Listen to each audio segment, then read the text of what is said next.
জেলা তৃণমূলের প্রাক্তন সভাপতি তথা কাউন্সিলর দাপটে নেতা দুলাল সরকারের মৃত্যুর প্রায় 7.5 মাস পর আত্মসমর্পণ করল দুলাল সরকার খুনকাণ্ডে অন্যতম মূল অভিযুক্ত বাবলু যাদব। শুক্রবার মালদা আদালতে 11টা নাগাদ আত্মসমর্পণ করে। খুনের ঘটনায় একজনকে ইংরেজবাজার থানার পুলিশ গ্রেপ্তার করে। এই বাবলু যাদব ঘটনার পর থেকে বিহারের ভাগলপুরে গা ঢাকা দিয়েছিল। বাবলু যাদবের নামে 2 লক্ষ টাকা পুরস্কার ঘোষণা করেছিল পুলিশ। এই দিন মালদা আদালতে এসে আত্মসমর্পণ করে। বাবলু সরকার খুনের ঘটনায় মোট 9 জনকে গ্রেপ্তার করা হয়েছে। মালদা থেকে বলাই পোদ্দারের রিপোর্ট, পুরুলিয়া টুডে।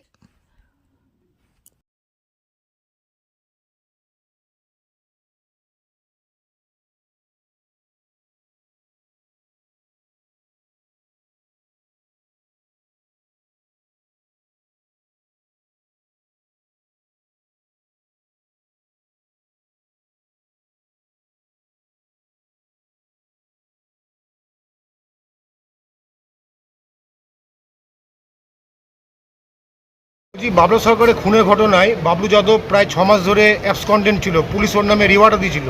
আজকে কি হলো? আজকে সে আত্মসমর্পণ করলো, কোর্টে নিয়ে এসে সে আত্মসমর্পণ করেছে ফার্স্ট অ্যাডিশনাল ডিস্ট্রিক্ট জাজ ফার্স্ট কোর্ট।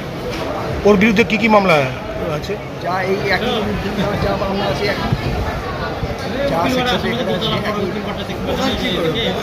ওকে ওকে বিরুদ্ধে যা একই অভিযোগ। মানে বলছি, ওকে কি আবার ফিজিক্যালি আবার নিয়ে এডিজি ওয়ানে নিয়ে যাবে? সেটা কি পুলিশ? বুঝলাম না। মানে বলছি, ওকে কি আবার কি কোর্টে এডিজি ওয়ানে নিয়ে আসবে? আসতে পারে। পুলিশকে রিমান্ড পেয়ার করেছেন?